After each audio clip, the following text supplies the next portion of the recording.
Time now for the voice of the land on the Big Play Network with your hosts, Kevin Arnold and Always Positive Jay. Oh, it is so good to be back right here on the voice of the land of the Big Play Network, brought to you by Vector Technical. They'll get the right person in the right job the first time. And of course, partnered with LPV Productions. I am new dad, Kevin Arnold, and I am joined by Always Positive Jay, and of course, our producer extraordinaire behind that proverbial glass. What Jarvis was to Iron Man, audio is the voice of the land. He is Peter Tellep. And we're going to jump right into our conversation tonight because we have our guest joining us from the top of the show this evening. It is such an honor to welcome prominent sports broadcasting figure, Cleveland fan, Cleveland native, and of course has broadcast Cleveland Browns games, but other games as well, to the program. He is the one and only Chris Rose. Chris, thank you so much for taking some time to join us here this evening. Absolutely. Anytime we can chop it up about the hometown, I'm always happy to give at least 2.5, 3 minutes to you, right? Isn't that what we're on schedule for? Yeah. 2.5, 3 minutes. We'll get through like all the teams in that. We're having them on that long? Oh man. Oh, I know. That's it. Usually people cut me off after about 90 seconds. They're like, God almighty, I can't take much more of this. That's it. I'm out. Kevin, congratulations on becoming a pop. That's awesome. Thank you so much. Yes, he is actually sitting just about 100 feet away from where I am right now. I'm doing the show from home. Hope to get back to the studio with the guys here soon. But he's little Lincoln Alexander. He's over there, and apparently my radio style voice calms him down. So hopefully the next hour will be easy on my wife as we record the show actually, in the next. I've heard this show before, so I'm sure he'll be sleeping in the next 2 to 3 minutes. Oh, my wife sleeps to it too, so don't worry. I already know all about that. Well, I will tell you this. So, guys, I've lived out in L.A. for the last 23 and a half years or so, but obviously a diehard Cleveland sports fan. Both of our sons were born here. I've got two boys that are 22 and 17, and so they bleed brown and orange and Cavs and Guardians and everything. And for the longest time, I really thought like social services was going to knock on my door and take my kids away. Then I thought that they were going to be like, this is borderline not healthy for them. Let them, they're living in Los Angeles. They could cheer for the Lakers. They could cheer for the Dodgers. They might not have any pro football teams to cheer for, but they could cheer for USC. They could, instead, we had torture. Guardians.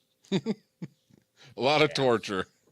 A lot of torture. Hey, LeBron got you off the hook. You got to keep your kids, man. Sure as hell did. I remember turning Brady at the time was 10 years old. So he was 10 and a half. And the minute we won, I looked him in the face and I was like, you are so lucky. So lucky. You made it, just past double digits and you've got one of these. So it was pretty awesome. Well, and how, we all know what it's like being born and raised here and being raised Cleveland fans in this actual area. How difficult was it to get your kids to buy into Cleveland sports, still, being out there and them being raised out there? It was funny because my wife is from Los Angeles. Doesn't come from a huge sporting background. Her dad was born in Paris. So kind of when I joined the fray in the late 90s, they were like, what's going on with this dude? Like it was we started dating during the then Indians run of 95. So for the first time in my life, they were any good. And that's when we started dating. So, here we are, we're making the World Series. I'm like crying.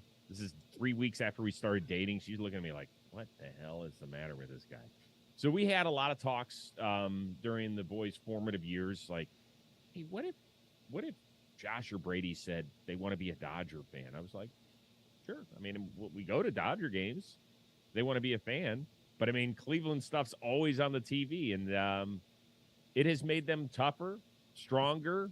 There are times where both of them will send me texts like, I'm done.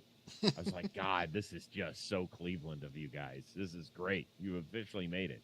And then like a theoretical first down, and then they're hooked right back. That's how we are. Yeah, right. Exactly. So they understand it. They get it.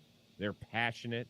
They love it. They love their sports teams. Right after this, we'll be watching another Guardians-White Sox game and, trying to figure out the Browns roster and, what sort of moves the Cavs can make to, get past the first round. So it's what is the emotional heartbeat of the Rose family. You guys probably have more access to Guardians games than Jay and I do here in town, because it has been a nightmare trying to watch Guardians games. I know that I think they're transitioning over to Fubo TV, but yeah, it's been a nightmare trying to just watch the team. I turn on Tom Hamilton all the time, which you can't go wrong with doing that, but it's still been very difficult the first 2 months of the season to watch some games here just in town. So it sounds like in LA, you have more access than Cleveland does. I think my future wife is enjoying it because I can listen to the game and still get chores done around the house. A lot more stuff is getting done when I can't watch the games. Yeah, well, I have tried to not watch lately some of the stuff. Like, I don't remember the last time I watched them win over the last week. We only won one game last week, in our road trip between Chicago and New York. So I was going to kind of test myself and say, you know what, I'm not going to watch today. I have some other stuff going on. And then, I think within the last 8 days, the 2 games we've won, I have not watched. So perhaps I won't watch the Guardians and White Sox. Now, you really are a Cleveland fan. You're definitely a fan. That's like we always say, if you're sitting in the seat, whatever seat you watch start the game in, you have to finish it there. We are a superstitious group. I mean, that's what I did with that's what I did with the 2016 finals. I mean, once got to game 5, I was at a wedding. I was in a friend's wedding for game 4, and I'm sitting there in the bar watching that while everybody else is celebrating. And I go home dejected, not feeling good, down 3-1. So I just sit by myself upstairs in a room, and I was living in my aunt's house at the time, and just watch the game we won. And I was like, all right, game 6, let's do this again. And they win game 6. And I'm like, game 7, I'm doing the exact same thing. Mom, you can't come in here. My aunt, you can't come in here. I got to watch this by myself. Got to do all that. And of course, we know the end of that story. But I feel like a lot of us here as Cleveland fans have stories like that. I mean, maybe we're not superstitious, but we're at least a little stitious here in Cleveland. Yeah. Well, we will. Unfortunately, a lot of that stuff hasn't worked. So, when we say, oh, well, I'll sit in the same chair, you might want to take that chair and just throw it out. Yeah. Because it ain't working in some cases. But we're trying. We're trying hard. We're trying. We're definitely trying. And we're going to get into some Guardians here in a second. But be remiss if we didn't at least start conversations with the biggest news around town. And kind of it is passing of Jim Brown, legendary running back of the Cleveland Browns, who did pass away late last week at the age of 87. A lot of stories, people telling a lot of stories, the different generations of people that have seen him, grew up, were taught what Cleveland sports was, who Jim Brown was. And Chris, I know that you've worked with NFL Network, so you've kind of seen the NFL, not just from a local standpoint, but from a national standpoint. But your thoughts, I'm sure you've probably shared some of them already, but your thoughts kind of as a lot of people remembering Jim Brown, rightfully so, over the past several days. Yeah, so my father passed away 11 years ago, and obviously I miss him every day, but it's times like this where I really miss him, right? My oldest brother, who's in his 60s, went to the 1964 championship as a 7-year-old, and Jim Brown was his sports hero. My memories actually have to deal with interviewing Jim Brown. I'd just gotten to CNN Sports Illustrated in 1996 at the age of 25. And it was just CNN Sports. They had a couple of half-hour shows a day, and then they became CNN Sports Illustrated, essentially the competitor of ESPN News. So it was now a 24-hour sports news network. And I was the youngest host there. And they were like, Jim Brown's coming in today. You get to interview him. I was like, nope. Age 25, here I get to interview Jim Brown. And I told him, hey, Brown, I'm from Cleveland. My dad was friends with Art Modell, the whole bit. I worked for the Browns for a little while. And we had a nice interview. Hopefully I didn't wet myself too much. And then years later, he was the first ever guest on the Best Damn Sports Show, period. And I said, Mr. Brown, I actually had a chance to interview with CNN several years ago. I'm the kid from Cleveland. And so every time he came on the show, he'd always go, you're the Cleveland kid. Nice. That's awesome. Yeah. That's so awesome. Now, he was far from a perfect person.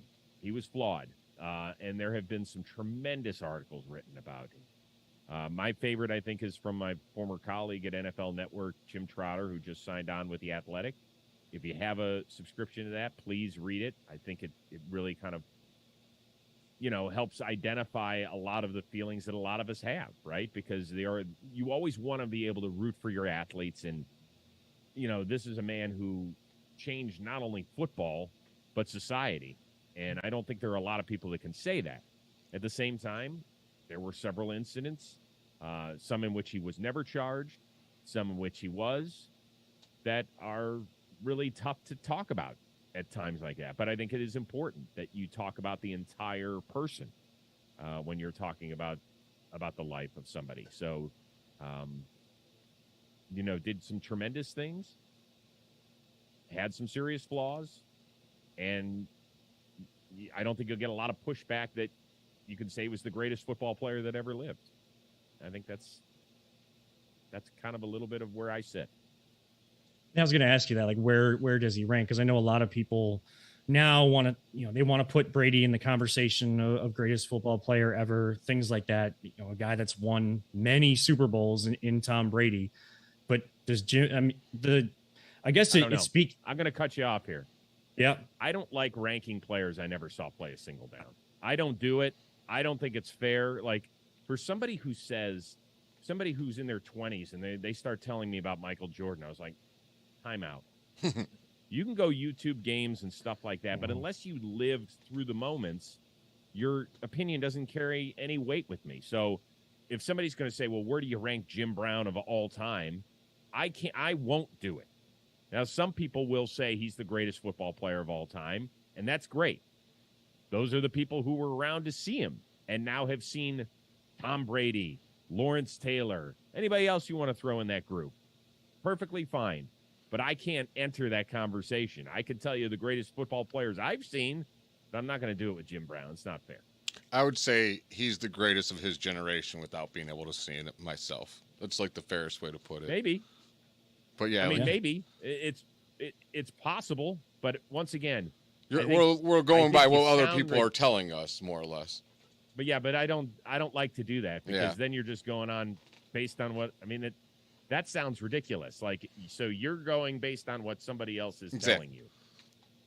No, I don't like. Also, I always didn't like when they'll be like, "Who's the greatest? Is it Jim Brown, Barry Sanders?" And then people will go, "Well, if you put Jim Brown in this era," I'm like, "Well, he didn't play in that era. Everyone, it's different. You can't do that. It's not fair to him. It's not fair to the other guys." So I get what you're saying. Yeah, it makes for fun conversation. I always think the stupidest conversation people have, and television executives love it because people, for whatever reason, are entertained by a Jordan LeBron conversation. Think of how stupid it is for just a second here. If we all believe, and I saw every one of Michael Jordan's years, and I've watched every one of LeBron James's years, if one of them's 1 and one of them's 2, who really gives a damn? Like, if the beginning of the day you start a profession and you work as hard as you can, and somebody said, "God, you are the second best I've ever seen do it," I'd be like, "Damn, that's freaking awesome." And then even if I thought I was the best, I'd be like, "Yeah, great. If you think I'm 1, awesome. If you think I'm 2, terrific." Like, I cannot believe that people like shoot holes. See, LeBron, look, he can't do this. He can't do what? Like, why can't we just say, this is great? This is great too. Why does it always have to be an argument? I mean, why? It drives me up a freaking wall.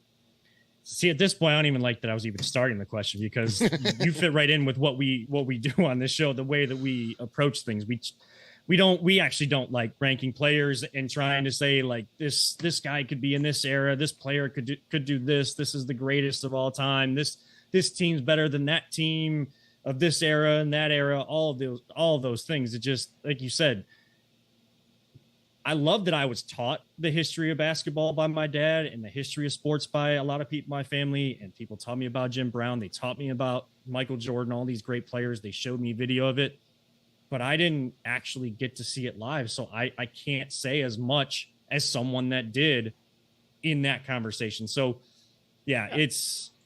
Listen, you're entitled to an opinion. Absolutely. I will say that. And I tell my kids this, when they're like, well, LeBron's got to be better than Jordan. I was like, you're entitled to that opinion. I won't listen to it because you never saw Michael Jordan play. Like, if this is the conversation we're going to have, you have to experience certain things. And that's okay if you didn't experience it. But, like I said, watching old games on YouTube does not do it. It was the day in, day out of being able to watch people, watch how they interacted, watch how they played games. It's different when you live through it. Yeah. But to talking about Jim Brown, though, getting back to him, I mean, talking about his greatness, whether we saw him or not, you kind of get a sense of how great he was, though, Chris. I mean, you mentioned a guy like LeBron, how much respect LeBron always showed for him when he was in town or just in general. And athletes, not just in football in today's day and age, but in sports in today's day and age, for the positive impact that we had. We know he had his flaws. We've talked about that already, but I think it says a lot about who Jim Brown was from the positive standpoint, the impactful standpoint, that, again, athletes of this generation still respect him to a higher regard, even if they're being put with that high regard of all-time athletes. Yeah, I mean, when you go to an event and there are certain people who walk into a room and the room just seemingly stops, and particularly when you're around people who do the same thing that he does, when Tom Brady stops to look at like, oh, wow, that's when you know you're great. Right? Like, when greatness recognizes greatness. I think that's the whole deal here is that, when Jim Brown would go in somewhere, I could only imagine what it was like shooting that commercial a few years ago where they're celebrating the NFL and everybody's dressed and is at the tables, or the one where Baker's sitting next to Tom Brady and all that sort of stuff. Those guys who had a chance to shoot a scene with Jim Brown, I could only imagine what it was like for them to be there on that day, right? Because they're, that's what I hear from guys I've worked with who are Hall of Famers. Like, their favorite day is when they walk into the room and they are with the other Hall of Famers. I mean, that's going to happen to my buddy Joe Thomas in a couple of months. He'll go on the gold jacket night the day before they are inducted into the Hall of Fame, and they walk in, and it's like the greatest football team ever put together. And for the first time, it's not going to have Jim Brown there, and I think that'll have, obviously, an impact. When I think of him, I actually think of a quote from The Sandlot, and it's when the Babe comes back, and he goes, heroes will be remembered, but legends never die. Like, he is in the breath of Babe Ruth, Jim Brown, just Muhammad Ali. Like you said, he's in a class of his own, pretty much. Yeah, and that's with just the football sense. Like I said, I mean, everybody who has seen the obituaries and may have known the story a little bit more, and it obviously resonates a little bit more out here in Los Angeles, but the fact he was able to get the Bloods and the Crips together in the same house to sit them down, I mean, how many people walking the earth could do that? And I don't think he had bodyguards or anything with him. He wasn't worried because he's Jim Brown. Like, even those two even though they hated each other and they were just deadly enemies, Jim Brown's in the room. They're like, all right, everyone hold peace. The man's here. Yeah. Yep. He, like you said, he's a showstopper. He walks in and it's like a movie, and everyone stops and looks and just in awe, like, wow, it's Jim Brown. I wish I could have met him. I never got to. Yeah, I mean, listen, I'm fortunate that I had the chance to interview him a few times. Memorable, no question about it, particularly for a kid from Cleveland, Ohio. Absolutely, and there's a lot more and a lot of people are still having conversations, and it's still relevant. But we here at the Voice of the Land, Big Play Network, we also continue to send our prayers, condolences to the Brown family, his friends, family everywhere, the Browns organization, Browns Nation everywhere as well, with the passing of the legendary, the late great Jim Brown late last week. We do need to catch a break. Chris, you got a few seconds to jump on the second segment. So we're going to talk a little guards with you on the other side, talk a little baseball. All right, we will catch that break right now, and we'll be right back with Chris Rose to talk some Guardians baseball right here on the Voice of Land on the Big Play Network. Whether you're looking to hire new talent or start a new career, Vector Technical has you covered. Vector Technical is a 28-year-old staffing firm that has helped thousands of job seekers advance in their career with reputable partners throughout northeastern Ohio. Vector Technical is more than just a temp agency. With an above-average hire-in rate of 1 in 4 candidates, Vector works hard to connect the right person with the right opportunity the first time. Vector Technical hires for skilled manufacturing and light industrial work and is sure to have a career that you've been looking for. To learn more, visit our website at www.vectortechnicalinc.com. Welcome back to the Voice of the Land right here on the Big Play Network. Kevin Arnold, always positive Jay, Peter Tulip with you as always. And tonight we have the pleasure of being joined by Chris Rose. Again, prominent sports broadcaster. You've seen him everywhere. You've seen him on BattleBots, NFL Network, MLB Network throughout his time, many other places. And now, Chris, are you doing or able to announce or able to say anything about doing Browns games again in the preseason this year? Well, yeah, I'm hopeful certainly to be doing it. I mean, I've got a really good relationship with the Browns. The fact that hopefully they want me back is a good sign. I thought we had a really, really fun broadcast team last year. Part of that based on the fact that I'd worked with Joe for several years, had covered him before that, had worked with Aditi for the better part of a decade at NFL Network, had been friendly with her as well. So it's not like you're shaking hands with somebody for the first time being like, hi, how are you? And where are you from? So we know, families, we know backstories, we know all that sort of stuff. So I am hopeful to be returning this year. And I loved doing the games last year. It had been about a decade since I'd called an NFL game because I've been in studio for most of that time on Sundays. And very thankful that the Browns gave me an opportunity, to live out a dream and getting to call your favorite team's games. Doesn't suck. Yeah, we enjoyed it. Just a little bit, but yes, thanks. Man, I was going to rank you of all the top people who have called games, but I won't do that anymore. Well, it depends. You had to have seen them or heard them in order to rank them, right? Oh, it was all people I heard. Through with that theme. I'm not sure you would have liked where I ranked you. I don't know. Oh, well, hey, at least if I'm 11th in the top 10, that's good enough for me. But here's the thing I always say is that in this business, some people are going to say, oh, you do a great job. And some people are going to say, dude, you suck. I've done that for years, too. I mean, when I broadcast my first Browns game in 1984, I was 13 years old. We had an old VCR. People can look up what that is. My brother and I plugged the microphone in. We did the Browns-Chiefs game. I think we lost 10-6. I think Paul McDonald got sacked like 11 times that day. Juriel Harris dropped what would have been a go-ahead touchdown in the second half. And I remember just saying, God, these guys who are calling the games, they suck at it. And then years later, you get paid to do it, and then you're the guy who sucks. So it's perfectly fine. It's acceptable. That's how it rolls. As I've been trying to get in this business, people that have been in it much longer than I have told me sometimes you feel like you're really getting yourself involved in the industry more when people don't like what you're doing, more so when they like what you're doing. So take that. I always take that with a grain of salt, but a lot of people believe in that. When you get more of the negative comments, you're actually doing a much better job than you think. So now real quick, before we do touch on the Guardians, we just touch on the Browns, just real quick, your thoughts on perspectives for this season. We always have that hope here in Cleveland going in. We always see a great off season, but how can it actually translate to on-field success? What is going to be that key this year for this Browns team?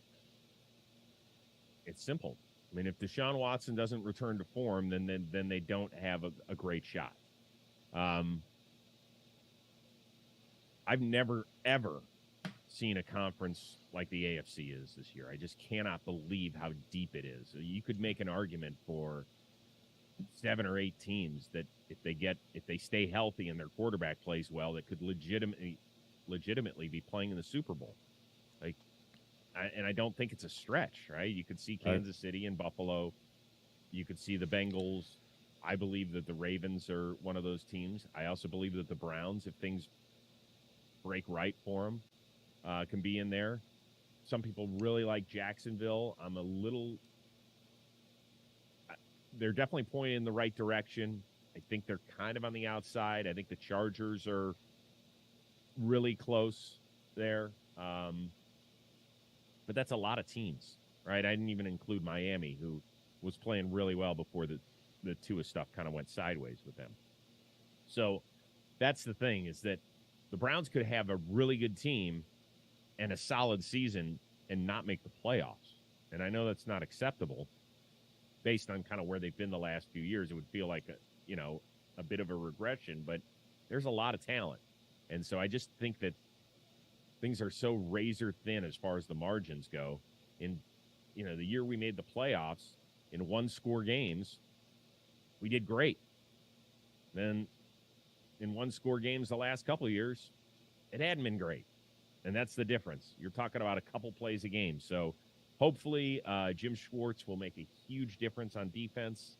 I do like what they've done with the defensive line, which I thought was the sorest spot on the team last year. Well, from one team that has had success and not success in close games to a team kind of going through the same thing right now, the Guardians. Mm-hmm. Chris, I mean, is there a way for this team to turn it on? When is it too early to say a team can't turn the season around? Like, when should those conversations actually be legitimate? Because it just seems like every single time this team has one of those games, one of those wins that we saw last year, like that game in Chicago with Josh Naylor that, people go back to for a turning point in that season. Every time we feel like we've had that game, then they lose 5 of 6 games on the road. What can this team really do? Or is it just a matter of guys just performing on the diamond? Well, there aren't a lot of guys who have a track record on this team. Let's be honest, right? Outside of Jose, Ahmed Rosario has hit well at times throughout, his tenure in New York. And then last year, I thought he did a really solid job. But there aren't a ton of guys who have track records on this team offensively. So to say, well, they're having down years, no, because they haven't had enough time in the show to say that they're having down years. Josh Bell has been a very good player on some bad teams and a so-so player on some good teams. So we're trying to figure out kind of where he fits in this equation. What I would say is this, is that if it were me, I would really look into trading Shane Bieber midseason. That was going to be my next question. There are going to be a couple of teams that really need some front-end pitching. And if they feel like he can be a guy that can make a huge difference come playoff time, and I feel like he can, even without major velocity, he knows how to get guys out and good teams out, that they could get something substantial for him because he's got a year and a half left on his deal, as far as control goes. And the one thing the Guardians have is a lot of young pitching. And I know people will be like, really? What are we doing here if we're trying to win this year? But, yeah, we're lacking some other stuff. As good as our farm system is, who's that next big, middle-of-the-order presence that you need right now? We don't have it. It doesn't feel like we've got that in the system. I don't think we've had a power-hitting outfielder since Manny Ramirez. Yeah, I mean, that's the thing, is that we are very, very good at trading for other teams' talent. I would say that Tampa and Cleveland are the two teams that do it better than anybody out there. But for whatever reason, we've just been a little shy of the power department.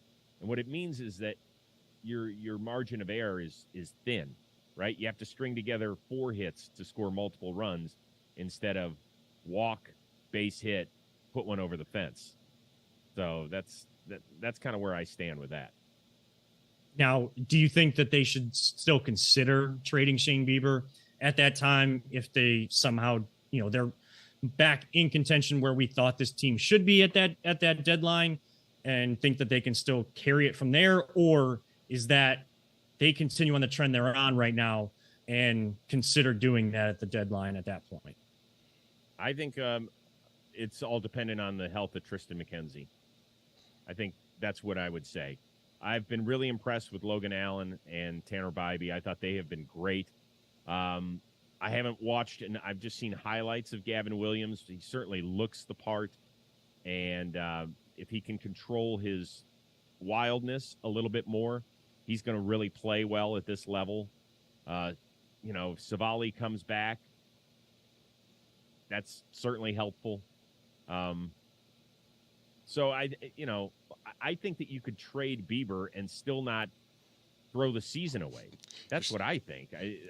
It doesn't mean if you trade Shane Bieber that you're going, all right, I'll see you in 2024. I don't think that's accurate. What I think is you're retooling. You would presumably want to get some major league talent back, whether that's a back-end starter and then some studs in the minor league that are right on the cusp of helping you out. I still think that you could end up winning this division. You're killing me, Chris. Every time I got a question to ask you, you bring it up right before I ask you. I was about to ask you, I think they could be sellers and buyers in the same way and get a power hitting prospect that's ready to be called up. And like you said, and I'm like, all right, he's taking all my questions here. You're killing me, Smalls. That's okay. That's either really, really good news for you or terrible news for me. Yeah. That we're thinking a lot. Oh, God. It's probably bad for you. Come on, Jay. You've really taken us down a direction where there's been multiple times Chris could have just said, leave meeting right away. I think Chris has got a good sense of humor with us, man. I like him. It's good. I guess my only thing with the trade there is like my concern is what do they get back? I mean, of course, you're not going to trade Shane Bieber just to trade him, but I've always thought that if there's one struggle that they've had, I mean, the Guardians have been able to develop pitching. They've been able to have guys that were the guy to be named later in a trade and have really pieced those guys together. I mean, I believe Michael Brantley is one of those examples in a trade, but it's that major league when you're still kind of in contention, you still have a window and you're trying to add other pieces you're missing when you have a plethora of the other side. They have a plethora of pitching. You don't have power. They haven't found that major league level talent to come in and help them somewhat immediately. Yeah, but like I said, they're one of the best teams at identifying other teams' talent. So why wouldn't you? The one thing they haven't done well is draft and develop a guy that's got thump in the middle of their lineup. So why wouldn't you go find him? I mean, for goodness sakes, we gave away a guy in a trade. Yandy Diaz is right now a top 5 AL MVP candidate. Oh, that one hurts. Unless he goes really south, he's going to be playing in Seattle at the All-Star game in July. So,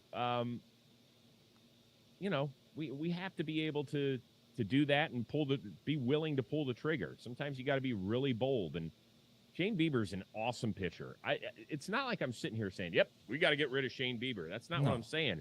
I think we're just too far past the extension point where what do you want to get? You want to go get a compensatory pick for him? That doesn't sound right. And we listened to go ahead. You can't bank on a Jose Ramirez level contract. I mean, he's still got paid, but everybody considers that a team friendly deal. We don't see that very often here in Cleveland. It's not like that's a trend. So, like you said, Chris, I mean, kind of past the point of contract extension, maybe something gets done. I mean, you never say never to things. We've seen wilder things happen in the world of sports, but he's not going to. No. We listen to Andre Knott. An extension right now, and listen, we've had now back-to-back years where we've given out 9-figure deals. Mm-hmm. And before that, the biggest contract the Guardians ever gave out was to Edwin Encarnacion, and that was a guaranteed $65 million. It's a long way from 65 to 140 or whatever. Yes. And, so let's just be smart about this and deal with the reality. I mean, do you want to just kind of keep going along with this team the way it is? Because even if you are fortunate enough to win the division, are they going to be better than Houston, Tampa, New York, Baltimore? I mean, maybe Baltimore, because unless they add to their pitching staff. Toronto, Seattle, the Angels. Like, there's a lot of teams that could hold us to 2 runs in the playoffs. So I don't think that the makeup of this current squad is good enough to take us on a ride. You know, we got fortunate last year. We really did it, and we had some amazing magic. It really was unreal. But the goal is to get past the Yankees in the divisional round. It's to get past the Astros in the ALCS. It's not just to make the playoffs, and they know that too. They do. And that's always, I mean, that should always be the mindset. If you're a mid-market team, small market team like the Guardians are, when you have that chance, you gotta take those bold risks, like you mentioned, Chris.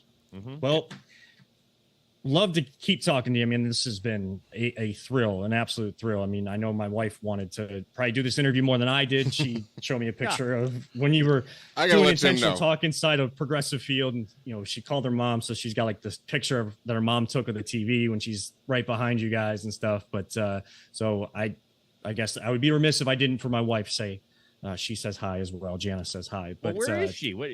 Hopefully she's getting a nap. She's probably trying to get a nap because our son's getting a nap right now, and she's I'm working from home right now, so she's kind of has to. You would do appreciate a little bit more this, of the work Chris. during the day. Those two are the first people to be married at League Park. They were literally married on the field.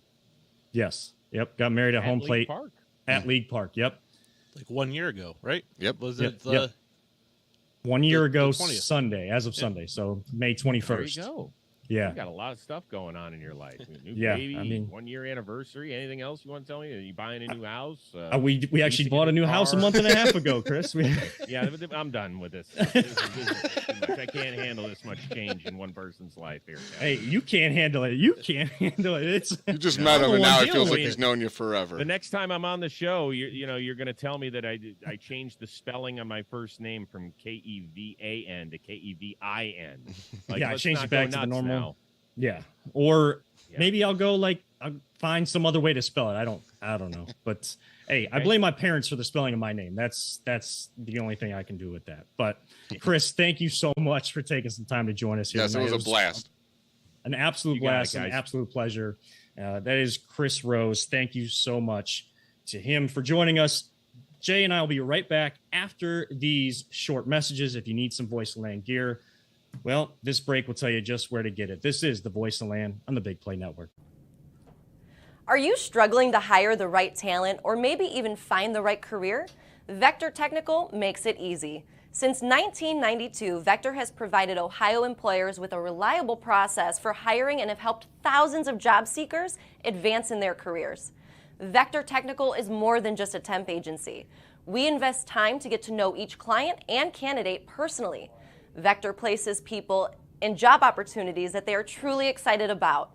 Interested in learning more? Visit our website at www.vectortechnicalinc.com to see a full list of our current job opportunities and to find out what Vector Technical can offer you.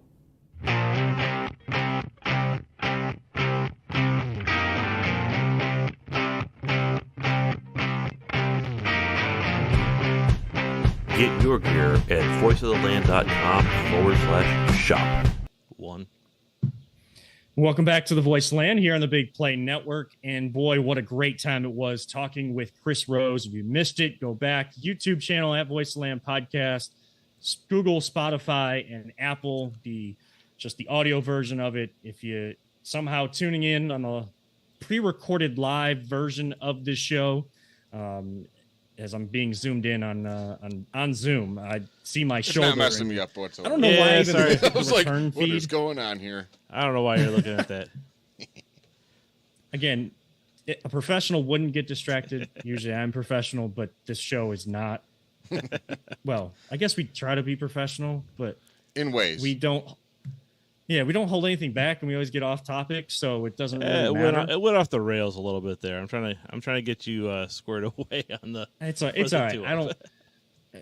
People tell me I got a voice for radios or a face for radio, so you know what? We don't need to really see my face, anyways. But again, an absolute pleasure talking with Chris Rose. We probably could have done a whole hour on baseball. That's how much knowledge he has of that. We could have done a whole hour on football. We could have done a whole hour I didn't get to talk about BattleBots. Oh man, Next time. Make sure when you send, because you're our resident guest booker. I need to be a little bit better at that, but you are a resident guest booker and you do a tremendous job at that, Jay. Moving to Wednesday has been so nice. Oh my God, you have no idea how much easier it is of not being on Sundays. I was like, I felt like I got a whole new playbook opened up to me. I'm like, oh yeah, I got to go back to all these people that told me they can't do Sundays. Yes. Yeah. Now, if anybody was putting comments because you saw we had Chris Rose on and you thought, oh, why didn't they ask my question or tell him something from whatever Kevin I put in the doesn't comments? answer your questions. That's why. We're recording on Tuesday and playing this on Wednesday. So, sometimes we still have to adjust, but it's a little bit easier to adjust in the week instead of on the weekend, like you said, Jay. But I can't tip my cap enough to you for getting him. When you do send our thank you message out to him, make sure you mention always welcome to come back on if he's willing. Someone we'd love to have back on the show at some point. We got to get some recurring guests so we can have friends of the show. We got a few friends now. We have a few friends. I guess the rule is you got to have someone on your show twice to be call them a friend of the show. So we got to start developing some friends of the show. Well, they'll all be coming. We'll back get soon. there. Like I said, it's going to be a lot easier. We'll have a lot more guests now that we're on Wednesday, especially during Brown season. I can actually get people to come on, and it'd be nice. Yes. Now, of course, with Chris, we talked about the Guardians, we talked about Jim Brown, and we haven't had a chance to talk about this yet since the news broke on Friday. I believe he passed away on Thursday night, is what people are saying. But the news broke midday, 3:00 around, I think on Friday. And, the whole world, the city of Cleveland, at least the sports world of Cleveland, stopped because this is an absolute legend and a guy that, a lot of people in Cleveland, whether you saw him play or you didn't, have known to be one of the greatest of all time. Now, ranking wise, I totally understand what Chris is saying. I actually appreciated that comment that he made, that if you haven't seen him, why rank him? I feel like we kind of follow that without actually saying those kind of words. He kind of put it in perspective much better than we could on this show. I'm as good of words as anybody, but so when you were off, I totally did a top 5 of all the teams. It wasn't ranking. It was different though. We were saying our favorite top 5 players of each team from Cleveland. So it wasn't saying who's better or any way like that. It was just who you liked watching. So I guess we still fit his role because it was who we liked to watch. Yeah. Jay, Jim Brown, a flawed, yes, and I think it's important to talk about those things. I wanted to hit on domestic violence allegations and things like that. Those things that are still, they all make up who Jim Brown was. You can't just neglect part of the story, and that's what we've kind of done with Deshaun Watson too. We will talk just the strict football standpoint and how good of a player he is or should be and can be. And if this team goes anywhere this year, it's going to be because Deshaun Watson gets back to form as a great football player. But we on this show try to make sure that the whole story is told. So it's also difficult in these instances when someone passes away to, a lot of people are talking about, well, we shouldn't be talking about the good stuff Jim Brown did because he did this. Well, here's how I feel you should. that, You should be talking about his story and still celebrating his life and accomplishments that he had. You can still do that when at the same time having those difficult conversations like, you know what? This is a guy that's been considered legendary. People stop when he walks in a room. Everybody just gets starstruck, whether they're a big star themselves or not. And yet they still have their flaws. Well, and I think that's important to the human element. I appreciate the fact that Chris brought that up because, obviously you don't want to speak ill of the dead. No. In Jim Brown, there were a lot of great things that he did. And when I did see that he passed, everything I saw online was just praising him. I'm like, wait a minute, he had some issues, and I think it does all of us a disservice to think that anyone is perfect, because we're all human. We all have flaws. I mean, there's all things that we've done in our lives that we look back and regret. Some obviously worse than others, but I think we get into this mentality of putting athletes and celebrities on a pedestal, and we shouldn't gloss over the faults and the issues, but we should recognize that, hey, they're human, and they're a lot more like us than we probably think. And I think a lot of people try to like emulate the perfection, the false perfection that they see, and don't take into account that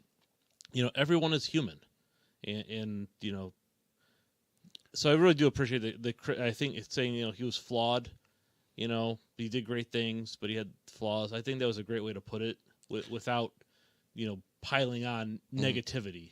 Like I was thinking about this, and it's your mistakes don't define who you are as a human being. If you make a mistake, is it going to go on your like so-called life file and everyone's going to know about it? Yes, but it doesn't define who you are.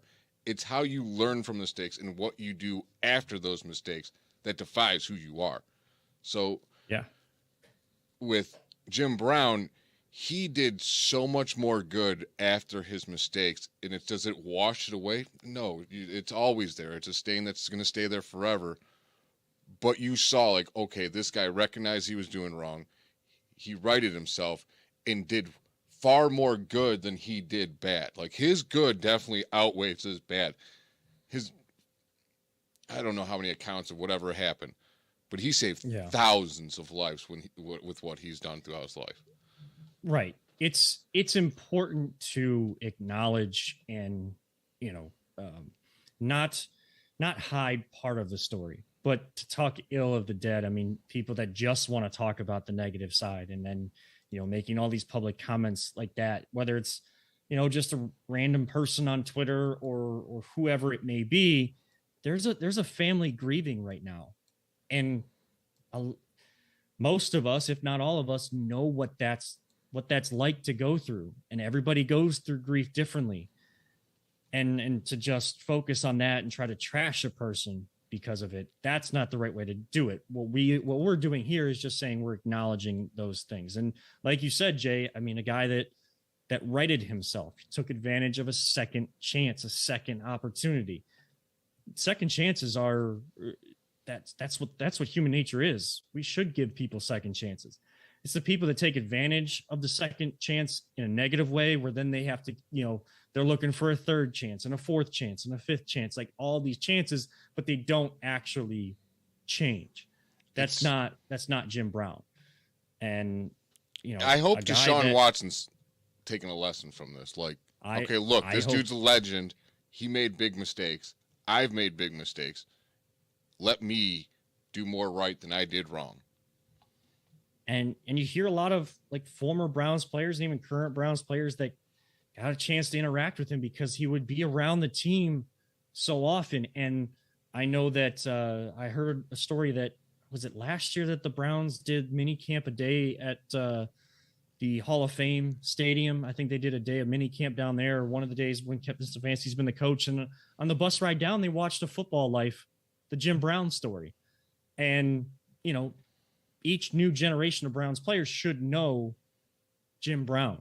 I mean, just in general, if you're a sports fan, you should know who Jim Brown is. It's just going to be, the way he is talked about and the way he is taught to newer and newer generations is a little different now. Unfortunately, that he is no longer with us. But, it's a guy that played 9 seasons, went out probably in his prime still, and went off and did movies. And did a lot of philanthropic work as well. And had his flaws. But, again, I go back to what I said to Chris, Jay. The fact that a guy like LeBron, and there's other athletes, he's not the only example, but he's the best example I can give right now, who is put on that pedestal that Peter just said. And I know LeBron's got his flaws. Like we haven't heard many of them, but I'm sure there's plenty of flaws for him. What? Peter has his flaws. You have your flaws. I'm the only one that does not have flaws. No, I'm joking. Right. But yes, I have more than probably all of you guys. But I need to hit leave meeting right now. Oh man, It's like, I'm feeling a little feisty today. But yeah, well, one of the coolest pictures is the one where LeBron, and he's bows to Jim Brown. Yes. The lady in the dress behind him, the kid behind him. That's my boss and her son. Every time I see it, I'm like, man, they're so lucky. And I'm like, did you talk to him at all? And they're like, I was afraid to. I was like, what? What? I was so mad. I'm like, oh, he was. I've heard a lot of stories like that too, like people being afraid. Like even you heard it from Chris. I mean, he was nervous to talk to him. A guy like Bruce Drennan, who's been a voice in this town for a long time, was nervous to talk to him. He started talking about movies, and they're hitting it off. Like I've heard stories like that. So I've heard if you got Jim talking, and he would tell it like it is. I wonder how I would react to Jim Brown walking in the room with me. I mean, you guys should know by now. Like, I'll go up to anybody and talk to him. That's how I get most of our guests. It's just I don't care. I'll just go up to anybody. He probably would be one of the few people I'd be like, "Hi, Mr. Brown," right. Totally taken out of my element. And not to dwell on him too much because it's taken away from the real story here, but I would be that way with LeBron. And I feel like if there's any comparison, we don't like comparisons here either, but like LeBron is of this era is our Jim Brown, like that guy that's like that ultimate. And it says a lot. Pictures like him bowing and that the reverence that LeBron showed to Jim Brown, that passing of the trophy from Jim Brown to LeBron and how much he respected him. The Instagram post, like LeBron took about an hour to put that together. Everything that he said, I don't have it in front of me to read it, but if you go to Instagram, follow King James or just look up King James and it'll be right there. Very profound words. A guy like that we put on that high pedestal in a different sport than Jim Brown played, to give him that kind of reverence. And it's not just coming from sports. LeBron's not doing it just from sports.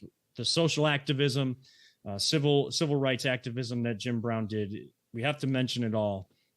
But he holds that highest standard in people that are held to high regard. And that says a lot about Jim Brown, the person and the player that he was.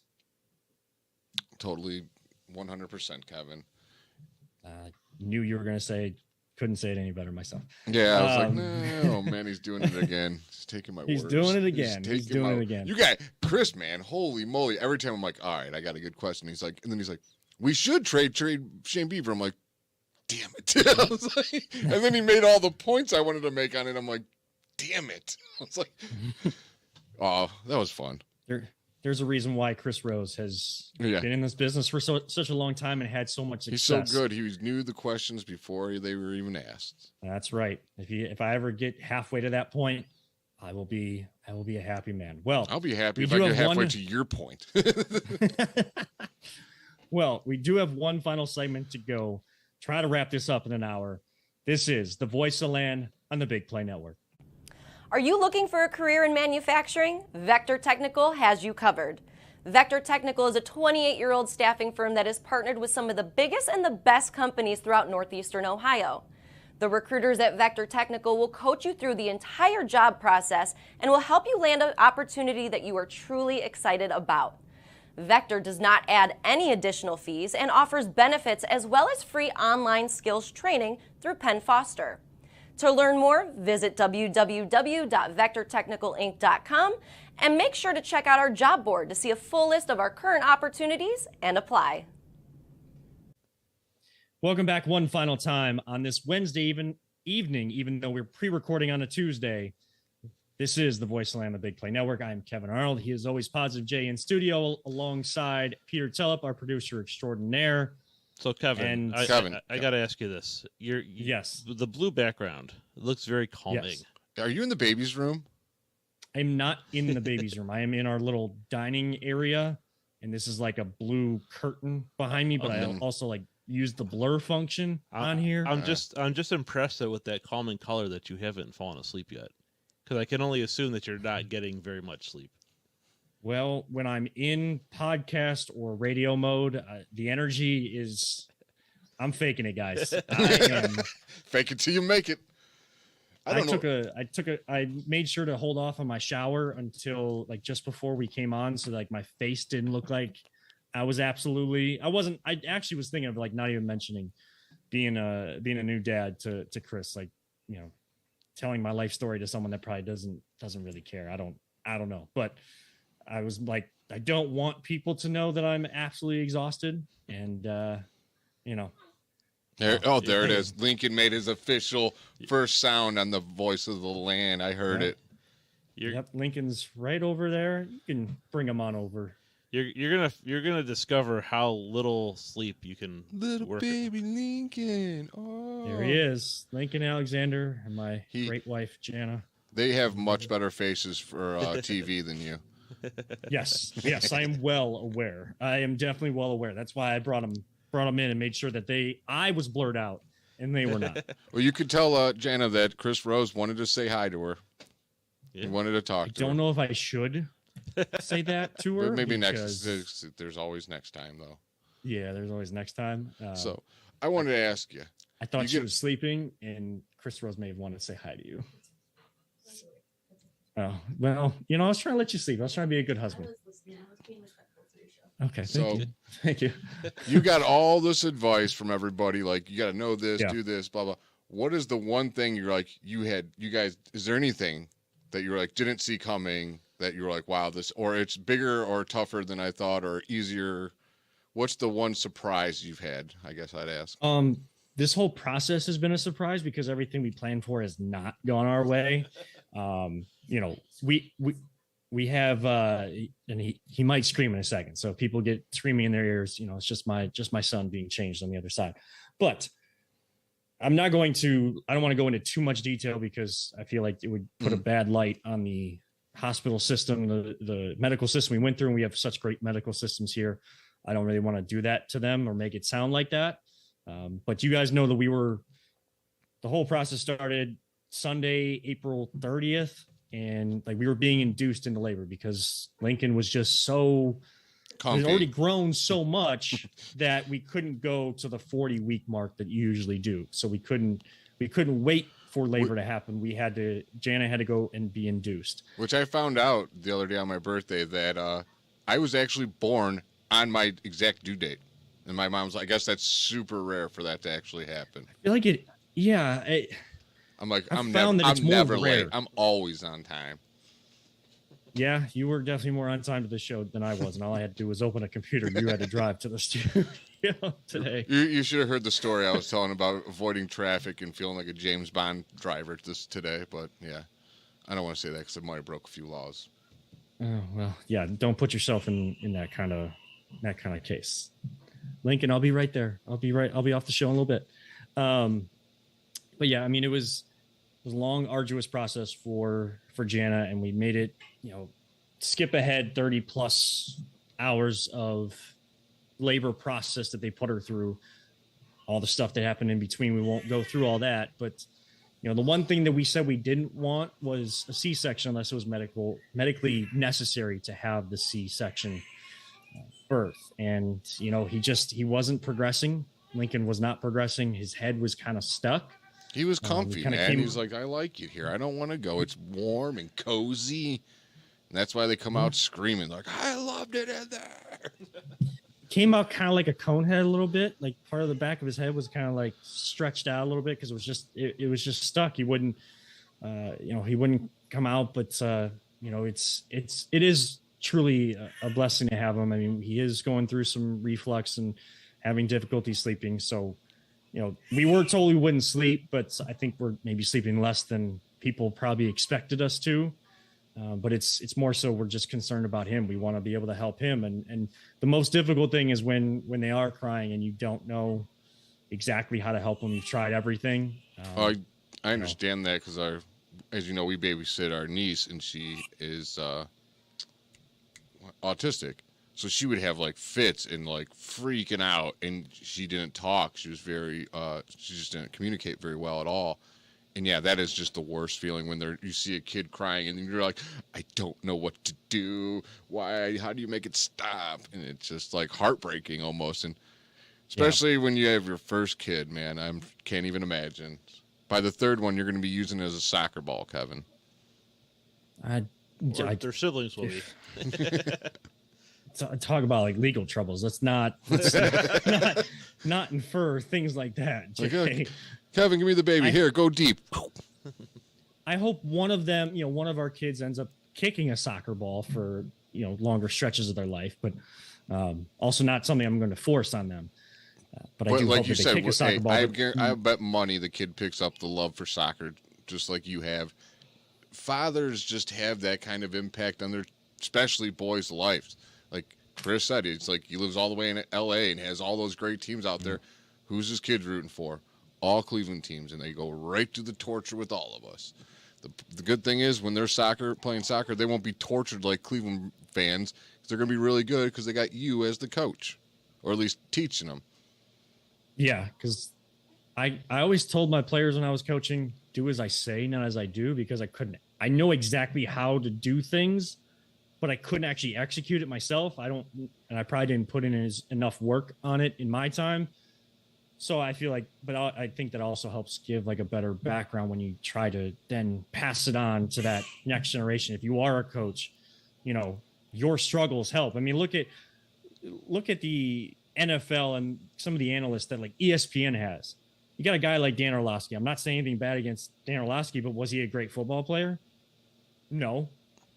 But is he able to break down the game like nobody else? Yeah, because he's seen those who can't play, coach. Yeah. And I am more than happy to take that on. I mean, I know that there was people that say like, in teaching, those who can't teach phys ed. Hey, it all matters. It's all. So one more question. You can have an impact on a younger generation. That's all that matters. What was the feeling like when you first saw your son? If you ever had more of a rush of just immediate love for little human being ever, is it just like an undescribable feeling? It started like that and then immediately went to Ricky Bobby of Talladega, the Ricky Bobby saga from Talladega Nights. I don't know what to do with the my early hands. part, yes, because since it was a C-section, I was the one that was given Lincoln first. Like I was the first one to hold him. Usually they'll give it to the mother to kind of do they talk about the skin to skin to build that connection. They need to be kind of on their chest for about an hour or 2 hours in a typical delivery. But in a C-section, it's a surgery, so you got to wait until all that's taken care of. So I was the first one to hold him. I've never held a baby, and I'm like, I don't know what to do with my hands. So went from overloving, oh my God, I've loved this thing more than anything in the world. Like, I don't want to break it. I don't want to break it. I don't want to break it. Yes. I don't want to break it. Yes, I have a fear of holding babies, brand newborns. Like, I won't do it. So I feel for you, man. Like anytime someone has a baby, they're like, "Oh, do you want to hold it?" I'm like, "You keep that thing away from me. I'm clumsy, man. I don't want to break it or drop it, the baby or something, and feel like the worst person my whole life. Like, no, you just hold on to your own babies."